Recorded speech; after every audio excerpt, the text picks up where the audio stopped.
오늘의 말씀은 창세기 22장 1절에서 14절 말씀인데요. 저부터 읽고 여러분들 읽고 번갈아 가면서 말씀을 읽도록 하겠습니다. 저부터 읽을게요. 그 일 후에 하나님이 아브라함을 시험하시려고 그를 부르시되 아브라함아 하시니 그가 이르되 내가 여기 있나이다.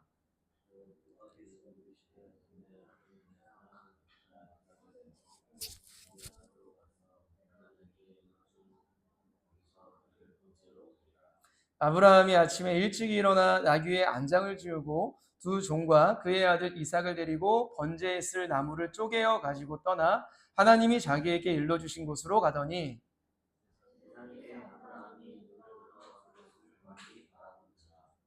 이에 아브라함이 종들에게 이르되 너희는 나귀와 함께 여기서 기다리라. 내가 아이와 함께 저기 가서 예배하고 우리가 너희에게로 돌아오리라 하고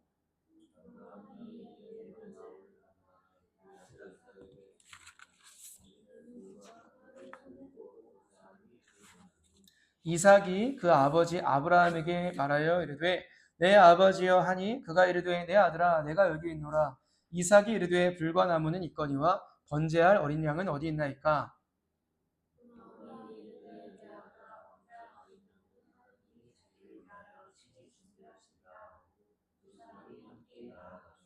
하나님이 그에게 일러주신 곳에 이른지라. 이에 아브라함이 그곳에 제단을 쌓고 나무를 버려놓고 그의 아들 이삭을 결박하여 제단 나무 위에 놓고 여호와의 사자가 하늘에서부터 그를 불러 이르시되 아브라함아 아브라함아 하시는지라. 아브라함이 이르되 내가 여기 있나이다 하매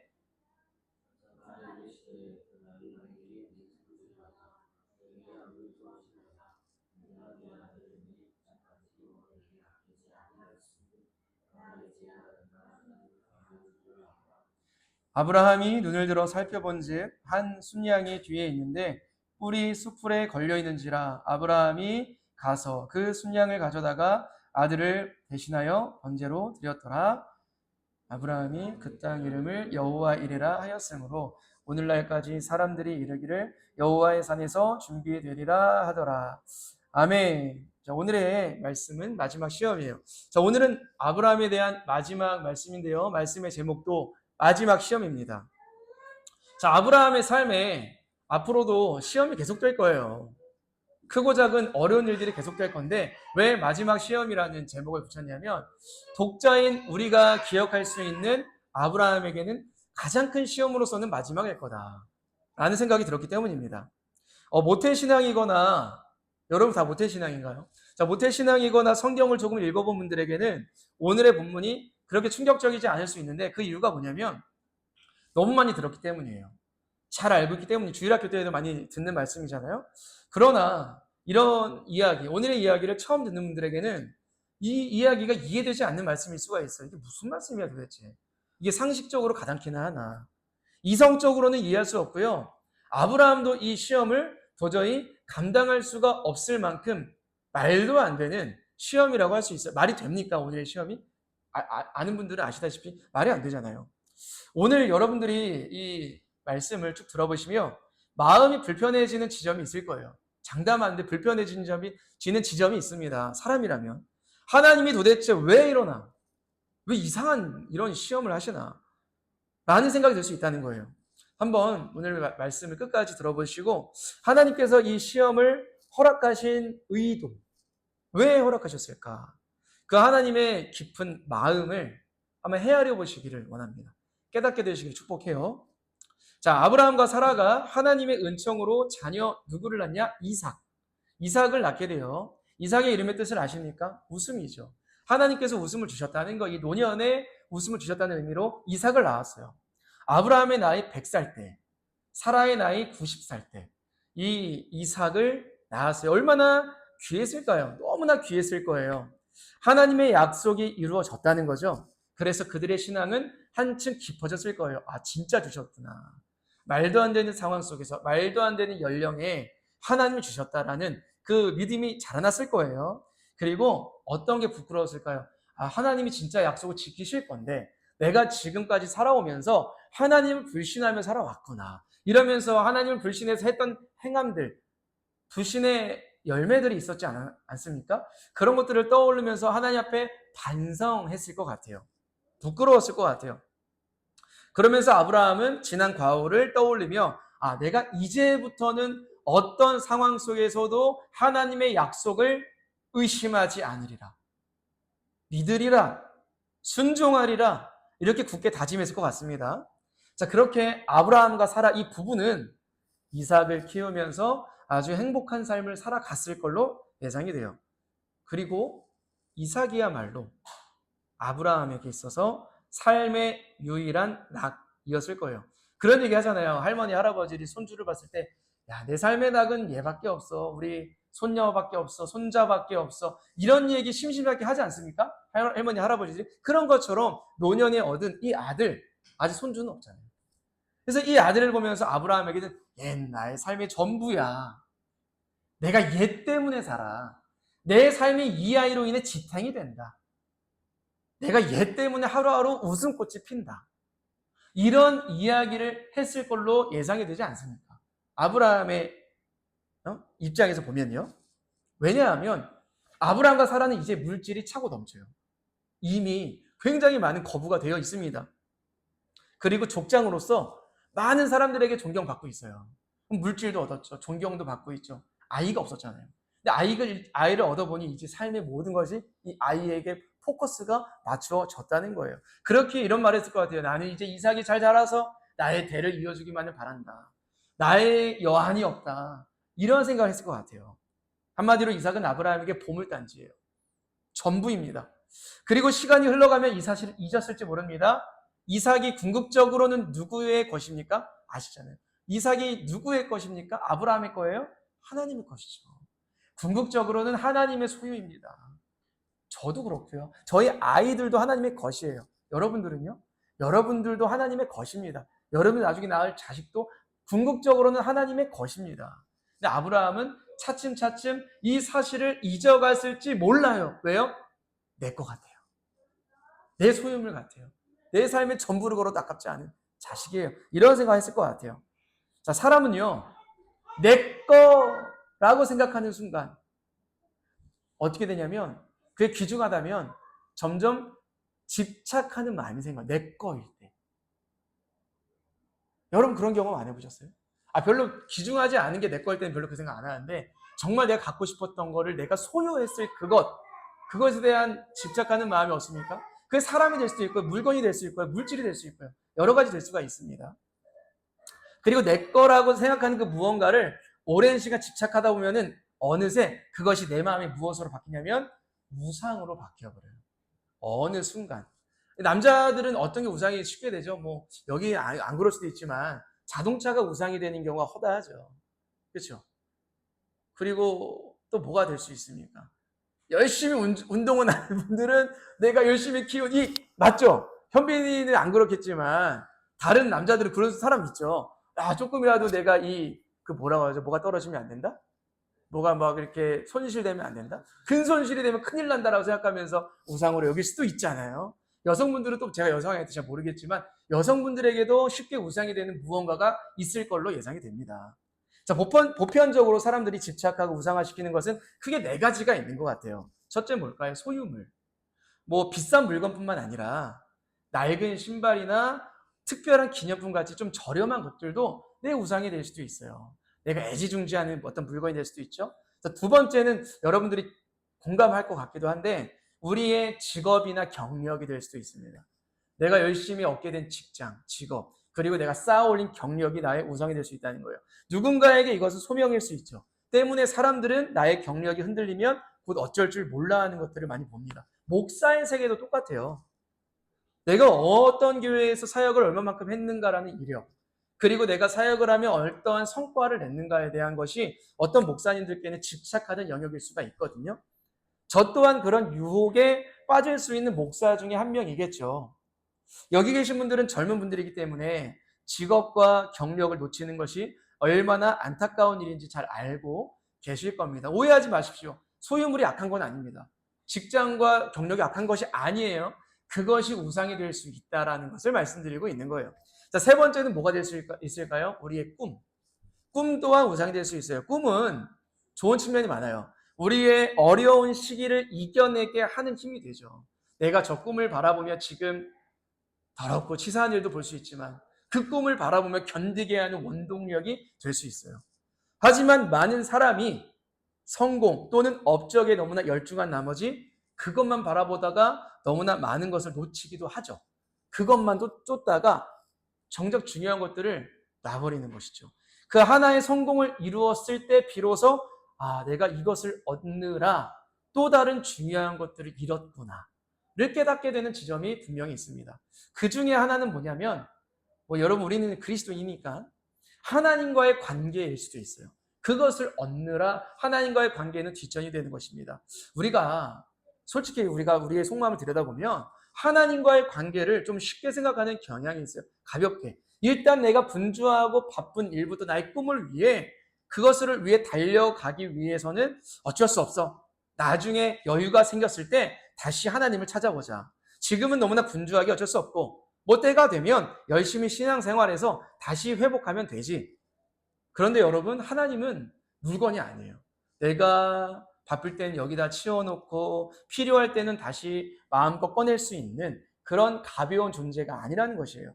바쁘다는 이유로 우리가 하나님을 놓치게 되면요. 아시다시피 다시 하나님을 찾기란 쉽지도 않아요. 진짜 어려워요.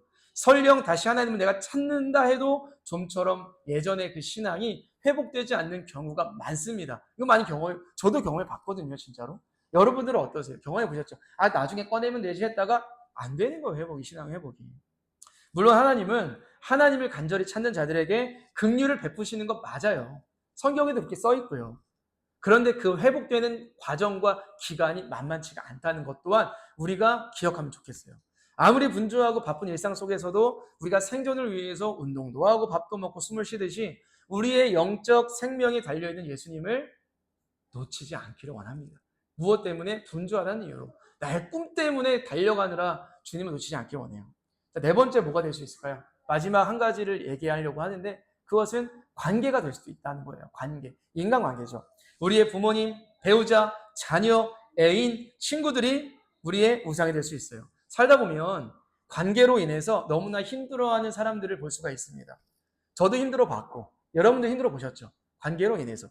애지중지한 그 관계가 흔들릴 때 또는 오해가 쌓일 때 어려울 때 내가 견디지를 못합니다. 그래서 결국에 그 사람의 인생까지 흔들리게 되는 경우를 볼 때가 있어요. 자, 이렇게 우리가 우상이 될 법한 네 가지를 살펴봤어요. 네 가지 될 수 있잖아요. 저도 인정합니다. 근데 제가 지금 한 가지 되게 좋은 글을 소개시켜 드리려고 해요. 마틴 루터 아시죠? 종교개혁의 아버지. 마틴 루터가 대교리 문답에 우상이 무엇인가를 정의한 글이 있어요. 되게 통찰력이 있는 글 같아서 한번 함께 읽어보면 좋을 것 같아요. 함께 읽겠습니다. 시작. 당신의 마음이 매달려 있고 당신의 모든 것을 지탱하는 대상, 그것이 바로 당신의 신입니다. 라고 마틴 루터가 얘기하고 있어요. 자, 여러분들은 지금 무엇에 마음이 매달려 있습니까? 매달려 있다는 게 뭐예요? 그것이 흔들릴 때면 내 마음이 너무 힘들어지는 대상. 그것을 말하는 것일 수도 있죠. 그리고 내 삶을 지탱해주고 있는 그 대상은 무엇인가? 한번 생각해 보는 거예요. 그것이 무너지면 나도 무너져 버리게 되는 그것이 무엇인가? 마틴 루터는 그것이 우리의 우상이다. 그것이 신이다. 만일 우리가 마음이 주님께 매달려 있고 주님이 내 삶을 지탱하고 계시다는 것을 내가 확신하게 선포할 수 있다면 그것이 주님이 우리의 신이 되는 것이죠. 근데 그것이 아니라면 다른 것이라면 그것이 우상이라고 얘기하고 있다는 겁니다.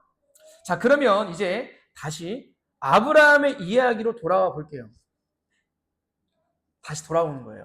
아브라함은 지금 무엇에 매달려 있을까요? 한번 예상해 보세요. 아브라함과 사라의 인생을 지탱해주는 그것은 무엇일까요? 한번 우리 유추해 보는 거예요. 물론 하나님일 수도 있지만 이 말씀의 배경으로 봐서는 당연히 외아들 이삭밖에는 없어요. 의심의 여지가 없습니다. 그런데 하나님께서 이삭이 아니죠. 아브라함에게 무엇을 요구하시는 겁니까? 너무나 말도 안 되는 요구를 하세요. 정말 이성적으로는 22장 2절을 함께 읽어볼게요. 시작.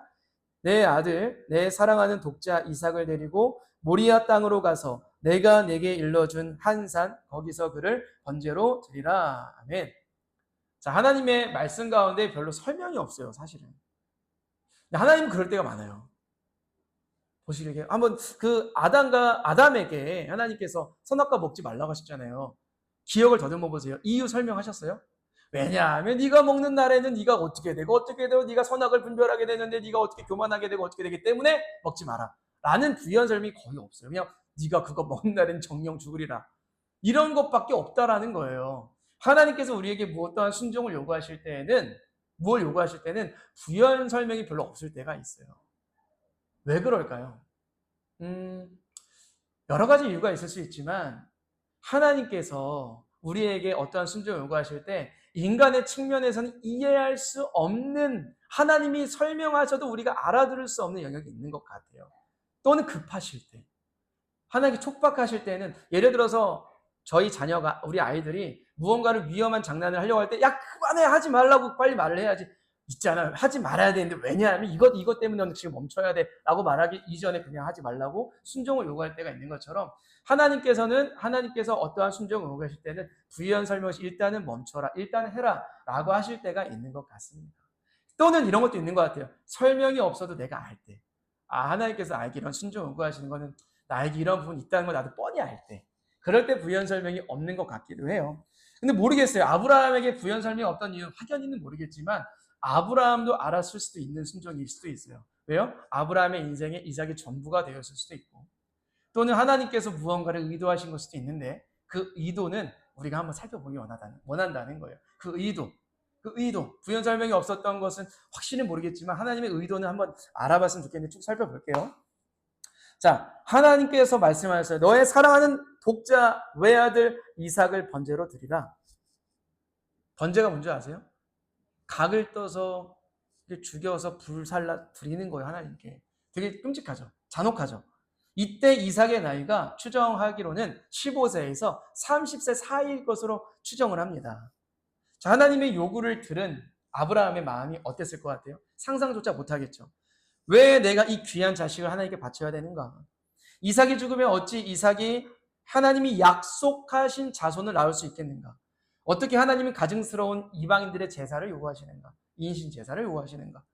제가 이 당시 아브라함이라면 하나님께 논리적으로 따박따박 따질 만한 수십 가지의 이유들을 잘 적어가지고 반기를 들었을 것 같습니다. 왜냐하면 저도 아빠로서는 도무지 감당할 수 없는 시험이라고 생각하기 때문이에요.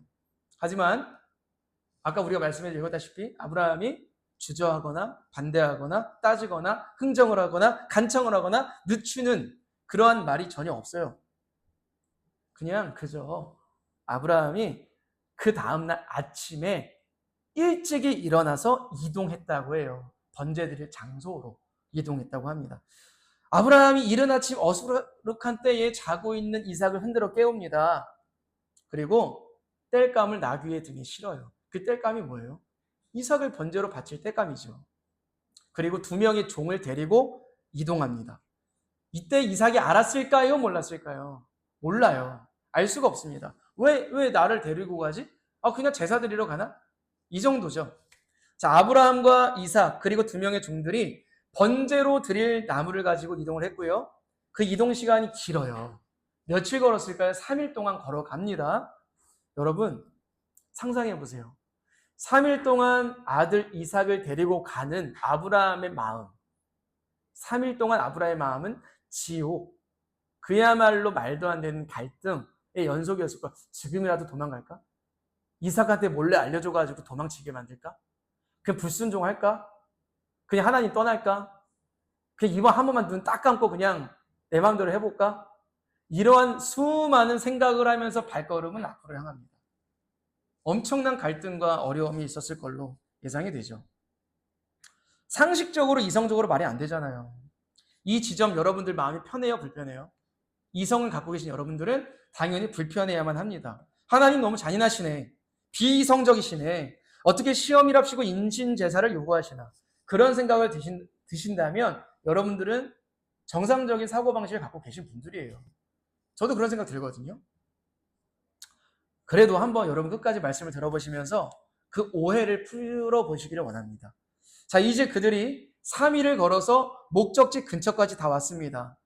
자, 목적지까지 딱 왔을 때 아브라함이 옆에 있는 2명의 종들에게 희한한 말을 하는데 한번 생각해 보세요. 왜 이게 희한한 말인지. 5절을 읽겠습니다. 여기 파란색 글씨에 힌트가 있어요. 시작.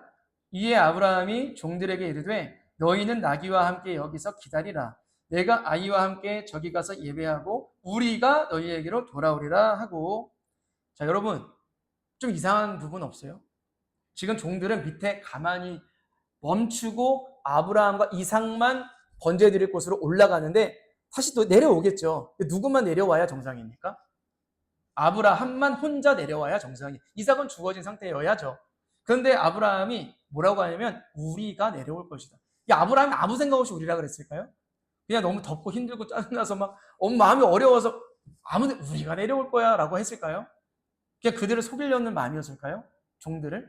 그런 것이 아니라는 거예요.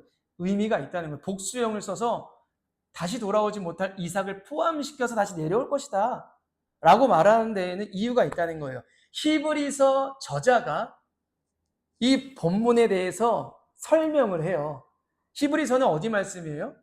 신약 말씀이에요. 신약의 히브리서 기자가 설명을 하는데 어떤 마음으로 아브라함이 이런 말을 했는지 한번 생각해 봅시다. 히브리서 11장 9절 시작. 그가 하나님이 능히 이삭을 죽은 자 가운데서 다시 살리실 줄로 생각한지라 비유컨대 그를 죽은 자 가운데서 도로 받은 것이니라. 아멘. 이게 무슨 말씀일까요? 여기서 그가에서 그는 누구예요? 아브라함이 하나님께 번제로 이삭을 바칠지라도 능히 하나님께서 이삭을 다시 살리실 것이다라고 믿었다라는 거예요. 되게 이상한 믿음이기도 하죠. 근데 근거는 있어요. 되게 희한하고 이상한 부활의 믿음? 이 당시에 부활의 믿음이 있을 수가 있나? 그러니까 이삭을 죽여도 다시 살아날 거라고 아브라함은 기대했다는 거예요. 히브리서 기자가 말하잖아요. 제가 하는 말이 아니라. 그런 말씀이거든요. 왜 아브라함이 이러한 믿음이 있을 수 있었을까요? 어디에 근거가 있냐면 하나님의 약속의 믿음이 있어요. 자, 하나님께서 어떤 약속했죠? 수십 년 동안. 내가 너에게 자녀를 줄 거다. 근데 당장 안 주셨지만 주시긴 주셨어요. 이삭을 100세에. 맞죠? 약속 이루어졌죠. 생리가 끊어졌어요. 그때 사라가. 주셨어요. 아브라함 그때 철석같이 믿었어요. 아, 이제 하나님의 약속 진짜 이루어지는구나.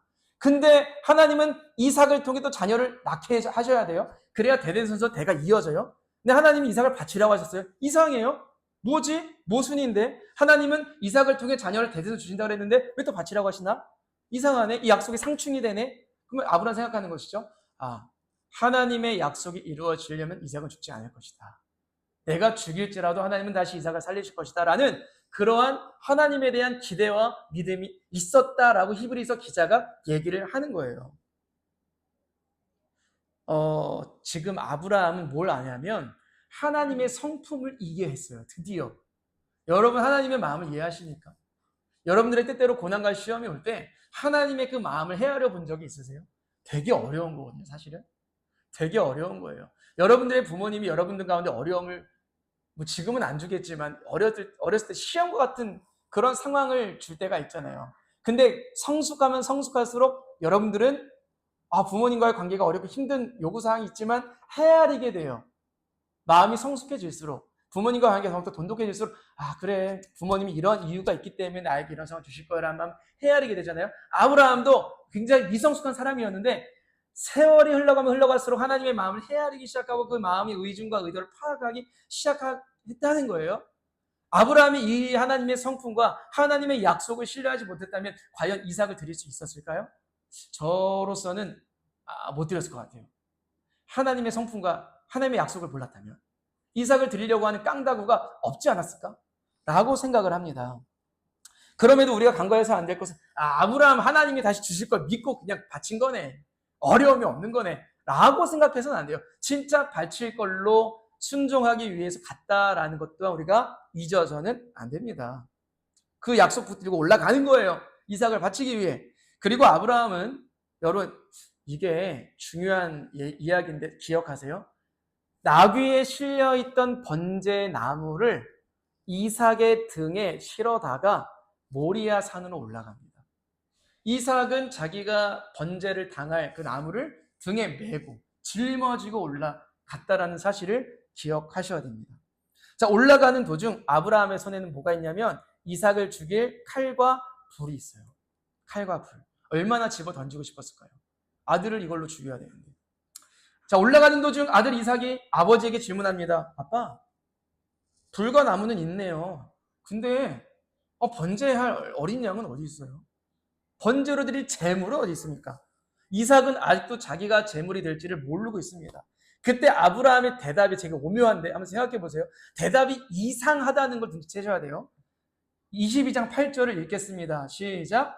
아브라함이 이르되 내 아들아 번제할 어린 양은 하나님이 자기를 위하여 친히 준비하시리라 하고 두 사람이 함께 나아가서 네가 그 제물이야 라고 하지 않고 이삭을 속이기 위함이 아니라 정말 아브라함의 신앙 고백이에요.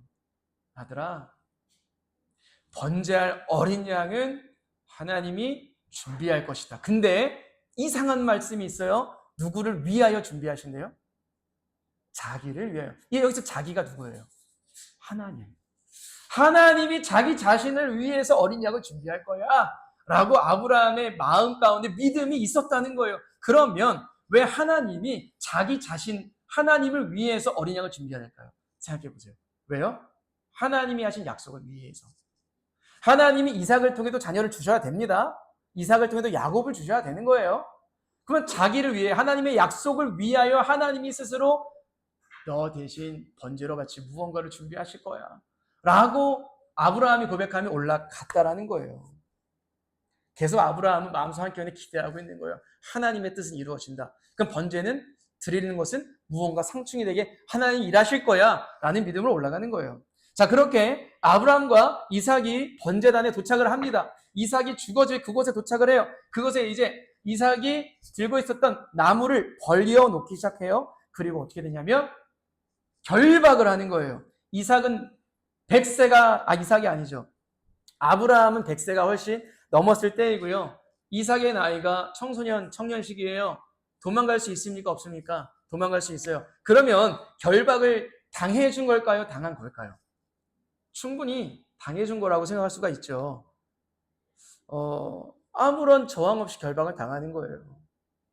그 장면을 우리가 한번 읽어보면 좋을 것 같은데요. 좀 기니까 검은색 글씨는 여러분들이 읽으시고 파란색 글씨만 제가 읽을게요. 한번 읽겠습니다. 시작.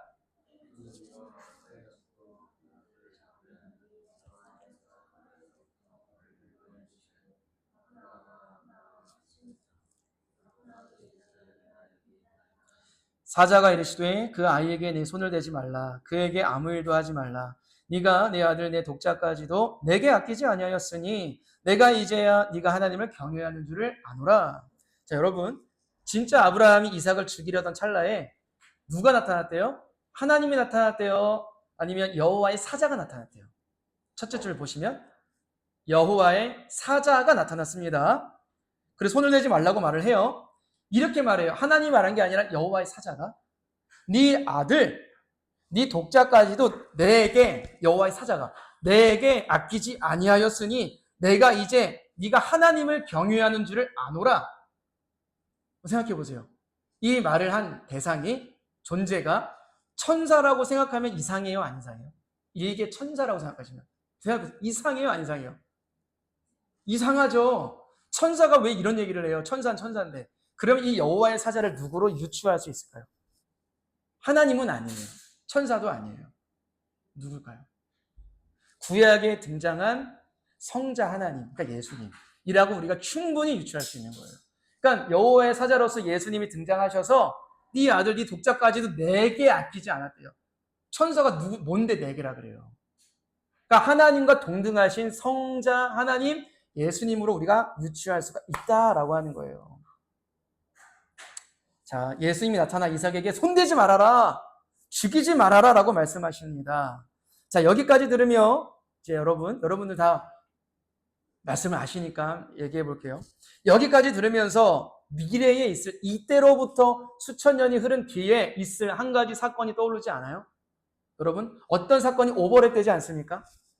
아브라함이 이삭을 번제로 드리는 이 장면은 하나님께서 독자, 외아들 예수 그리스도를 십자가에 죽이시는 장면과 일치합니다.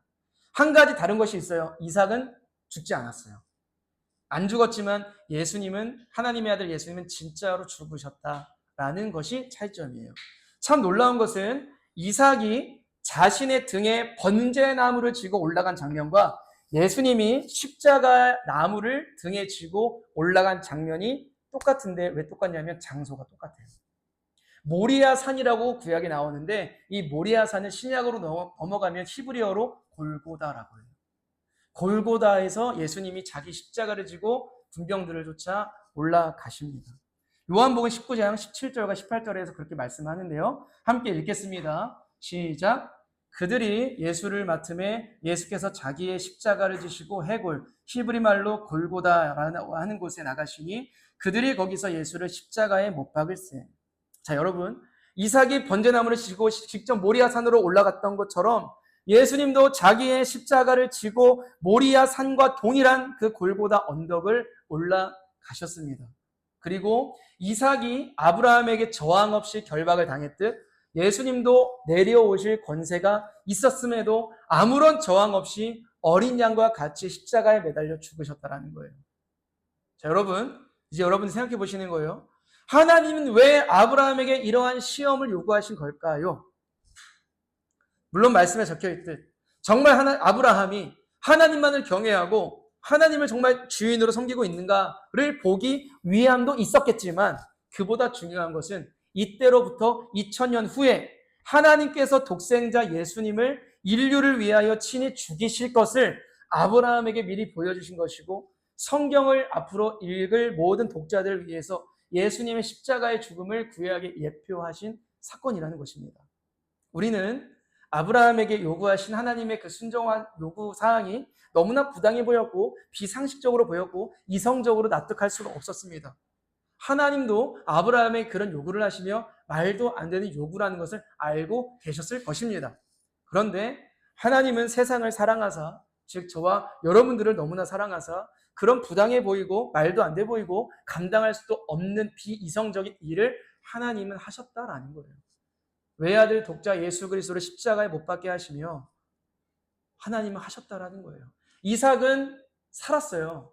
이삭 대신 숯불에 매달려 있던 순양을 번제로 드렸죠. 아브라함은 그렇게 해피엔딩으로 맞춰지죠. 하지만 하나님은 정말 외아들 예수 그리스도가 십자가에 매달려 죽으신 것을 보십니다. 하나님은 정말 그 일을 감당하셨고 예수님도 감당하셨어요. 우리는 하나님의 이 말도 안 되는 사랑에 감격할 뿐만 아니라 감동스럽네, 좋네, 사랑하시네 뿐만 아니라 정말 우리가 이성을 갖고 있다면 충격을 받아야 되는 거예요. 아브라함에게 주신 이 시험이 충격적이듯 하나님께서 아들을 주신 것 또한 굉장한 쇼킹한 사건이라는 것입니다. 그리고 이렇게 말할 수 있어야 돼요. 한번 보세요. 바울이 로마서 8장 32절에 이렇게 기록을 하는데요. 바울이 고백한 8장 32절을 바울이 무엇을 떠올리며 고백했을지 한번 떠올려 보세요. 먼저 로마서 8장 32절 위에 이 두 줄을 함께 읽겠습니다. 시작.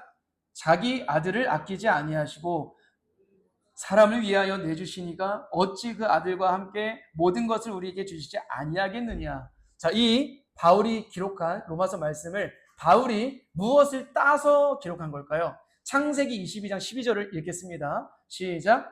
네가 네 아들 내 독자까지도 내게 아끼지 아니하였으니 내가 이제야 네가 하나님을 경외하는 줄을 아노라.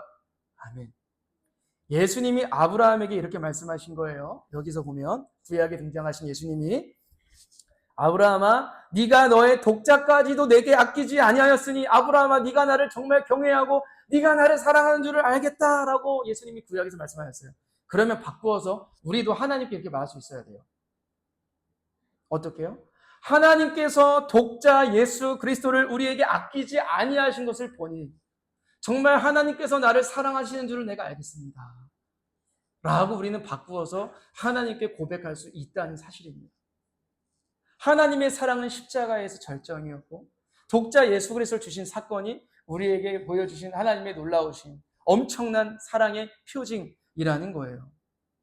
진심으로 이 상식적으로는 이해할 수도 없는 하나님의 놀라운 사랑을 깨달은 사람은요, 십자가 앞에서 깨달은 사람은 하나님이 아닌 다른 것을 내 마음의 우상으로 들어오는 것을 심히 경계합니다. 언제든 들어올 수 있어요. 알아요. 우상은 우리 세상에 아주 많습니다. 하지만 경계한다는 거예요. 마지막으로 한 번 더 마틴 루터가 했던 그 말을 다시 한 번만 읽겠습니다. 시작. 당신의 마음이 매달려 있고 당신의 모든 것을 지탱하는 대상, 그것이 바로 당신의 신입니다. 우리의 마음이 어디에 매달려 있습니까? 우리가 지탱하고 살아갈 수 있는 그 이유가 무엇입니까? 예수님의 십자가 사랑을 아는 자는 우리의 마음이 예수님께 매달려 있게 하고요. 우리의 마음, 감정, 계획, 모든 삶을 지탱하게 해주는 대상을 예수 그리스도로 삼기 위해서 안간힘을 쓰고 기도하며 몸부림친다는 거예요. 우리가 그러한 그리스도인이 되기 원합니다. 우리의 우상으로 삶을 법한 것들을 보며 어쩔 수 없지, 관계 중요하지, 다 중요하지, 어쩔 수 없네가 아니라 예수님이 아닌 다른 것이 내 마음에 들어온 순간부터 우리는 기도하기 시작하고 그것을 경계하기 위해서 나아가는 그러한 그리스도인이 되어야 한다는 것입니다. 예수님께 우리의 마음이 매달려 있고 예수님 안으로 우리의 삶을 지탱하는 그런 우리 킹스처치의 모든 성도들이 되기를 주님의 이름으로 축복합니다.